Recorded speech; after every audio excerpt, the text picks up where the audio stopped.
Bismillah, alhamdulillah, wassalatu wassalamu ala rasulillah. Allahumma salli ala Sayyidina Muhammad, abdika wa nabiyika wa rasulika nabil ummi wa ala alihi wa sahbihi wa sallim.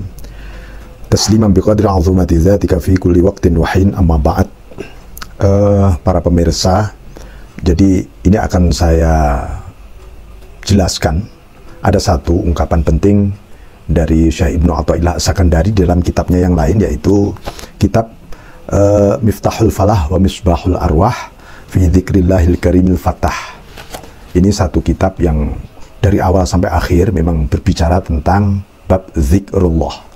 Tetapi di situ, di tengah-tengah kitab ini ada satu ungkapan yang luar biasa yang perlu saya sampaikan kepada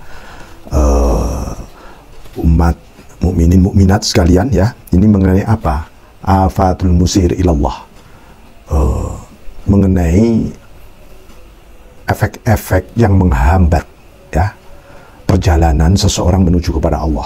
Beliau sebutkan afatul musir ilallah al-qati' ala ba'dis sa'irin ala tariqihim asyarah.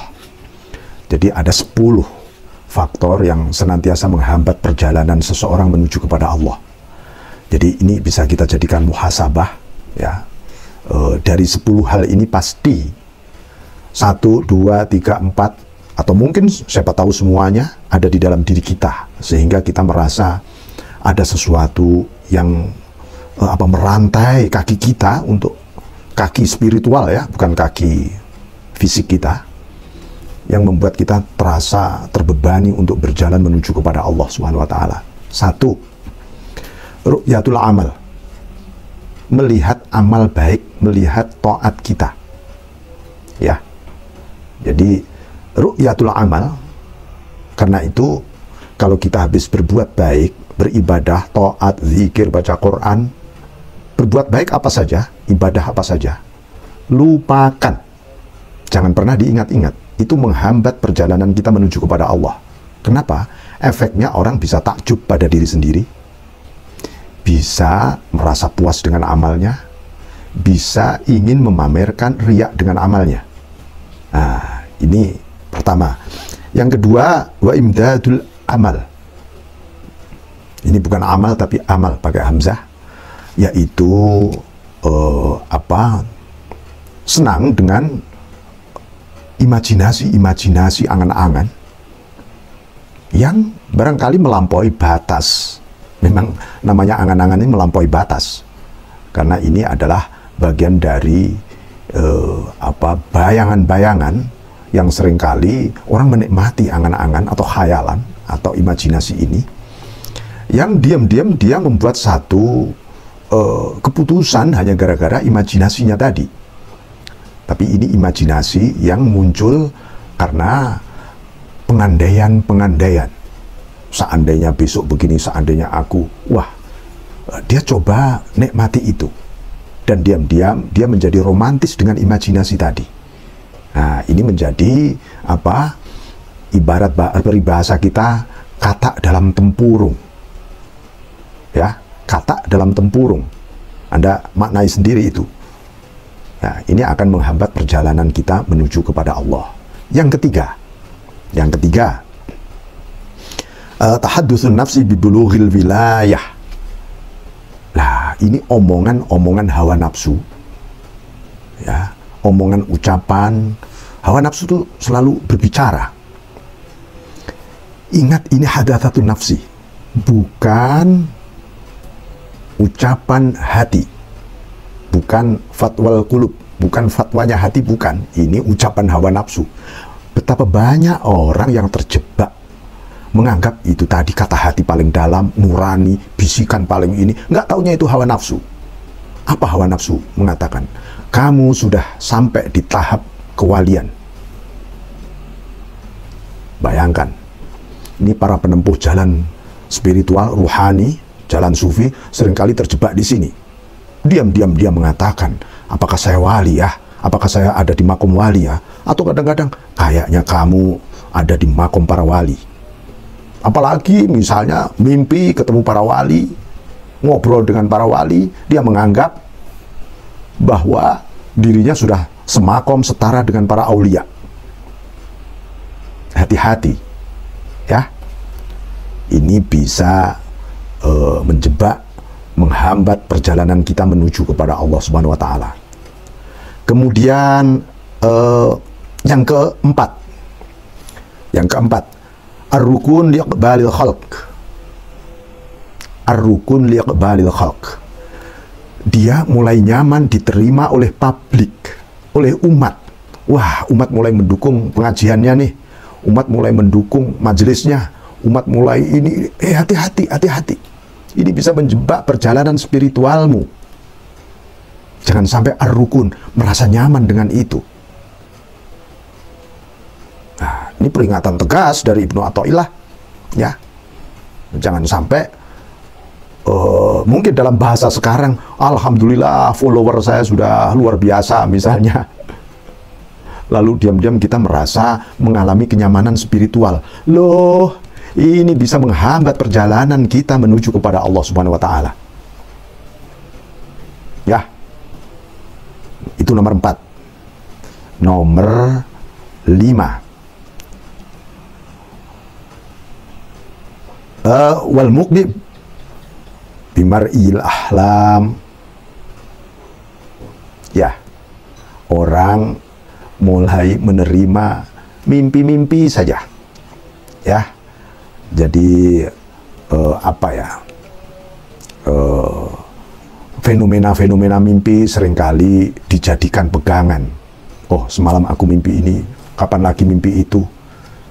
Dianggap dia sudah pada satu level spiritual tertentu dengan mimpi-mimpi itu.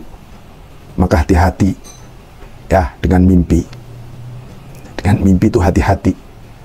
Mimpi itu memang ada yang disebut ar-ru'yah as-shadiqah, mimpi yang benar. Tapi kalau orang salah menafsirkan mimpi itu, waduh, ini bukan mimpinya yang salah, tapi menafsirkannya yang didasarkan oleh kepentingan hawa nafsu, atau memang karena tidak mengenal takwilul ahlam, ya, mengenal takwil ahlam yang sesungguhnya. Hati-hati, ya. Kemudian nomor 6, ta'annus bil wirid, asik dengan wirid. Bayangkan, wirid itu bisa, wirid itu mengistiqomahkan. Zikir itu namanya wirid, mengistiqomahkan kebajikan tertentu, wirid, mengistiqomahkan qiraatul Quran, wirid. Anda mulai ta'annus, aku kok asik nih ya. Kalau saya sudah wirid itu asik. Loh, yang dilarang itu bukan wiridnya. Wiridnya harus istiqomah, tapi merasa asik. Kenapa? Kenapa ini menghambat? Karena seseorang ketika asik dengan wirid, itu orang bisa kehilangan al-madhkur, kehilangan yang diwiridi, yang dizikiri, yaitu Allahu Rabb.